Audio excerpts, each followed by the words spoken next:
Our first guest tonight says his number one priority is creating sustainable economic growth, promising tax reform, not just tax cuts that are paid for. He's also confident that Congress will raise the federal debt limit without complication. Joining us tonight, Treasury Secretary Steven Mnuchin. Great to have you with us, Mr. Secretary. Your number one job right now, economic growth, but coming at you very quickly is the debt ceiling. Is it going to get complicated? You're going to meet with the House next week. Well, first of all, let me say it's great to be here with you. Thank you. And the President is very focused on economic growth. It's a major priority, and we are focused on delivering sustained 3% GDP, as we've talked about, over a reasonable period of time. We're focused on tax reform, we're focused on regulatory relief, and we're focused on better trade deals. And I think you saw this week the Paris Agreement. The President believes in clean air and clean water, but the President believes in economic growth, and he wants a better deal. It was an unfair deal for the American people. An unfair deal is being kind. When we look at the deal, as the President outlined, $3 trillion in cost to the American economy over the course of the next 20 years. I mean, this is astounding for what is. I love the fact he described it this way, as this much of a reduction in global temperatures. We're talking 1/5 of 1% Celsius. This is 1 degree Celsius. This is stunning that we ever entered it. Right, and that changes if everybody honors their agreement. And it just makes no sense that China, which has about 30% share of carbon emissions, won't reduce theirs until 2030. Yet we've been voluntarily reducing ours, and that's just not a reasonable deal. Well, I'm looking at a list, 160 CEOs of companies, variously, amongst them Elon Musk saying he's withdrawing from the President's advisory councils, Bob Iger, the head of Disney. I'm watching a hysterical reaction on the part of men who are paid and who make their fortunes being rational. This is an astounding response. Obviously, it's a small number of corporations in percentage, but are you just amazed at the reaction of some of these business leaders?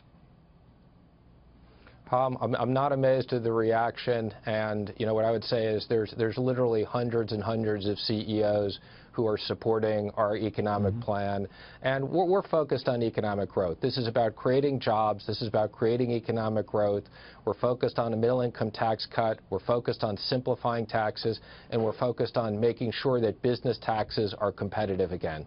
Well, you're working hard at that, and do you feel that you have a partner in both the Congress and the Senate? One of the stunning aspects, as we have reported here, is as you move forward talking about tax reform, tax cuts before the August recess, we're watching a Congress that has only 40 legislative days remaining in the entire rest of this year.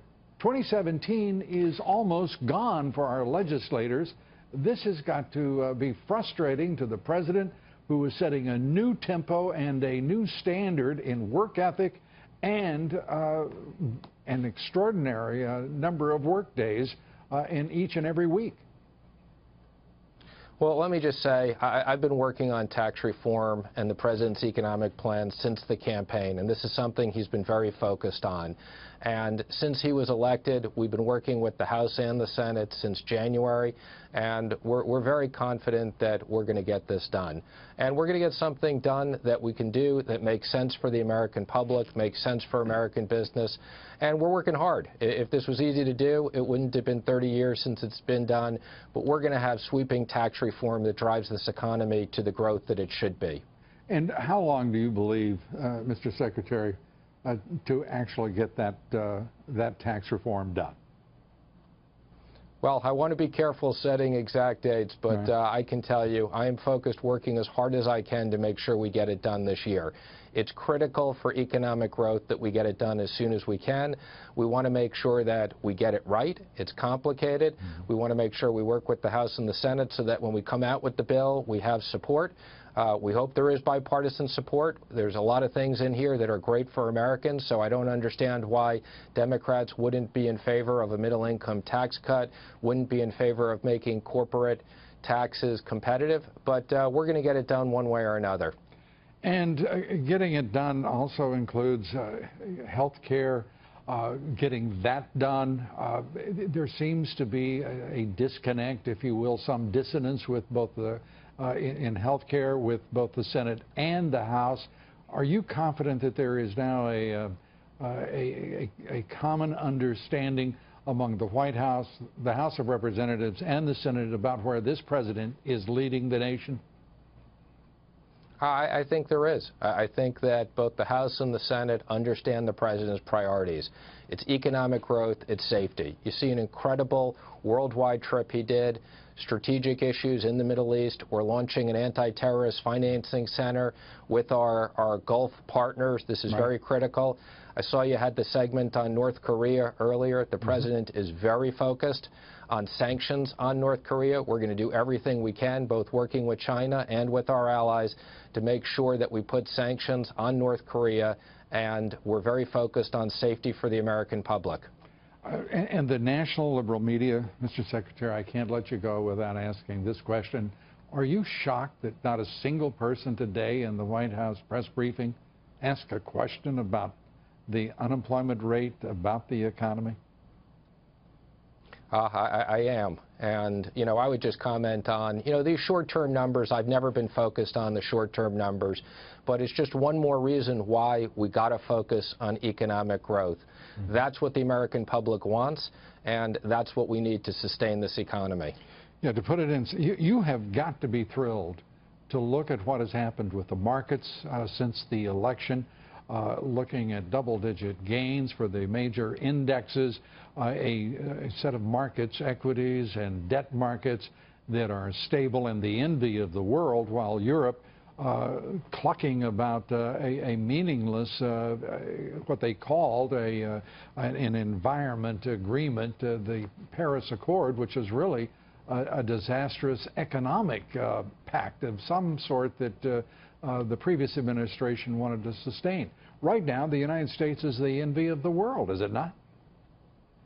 It is, and as you said, the Paris Agreement was an agreement to transfer jobs abroad without changing the environment. As you said, if everybody had possibly met their requirements, which we would question anyway, but if they did, it was 0.2 degrees.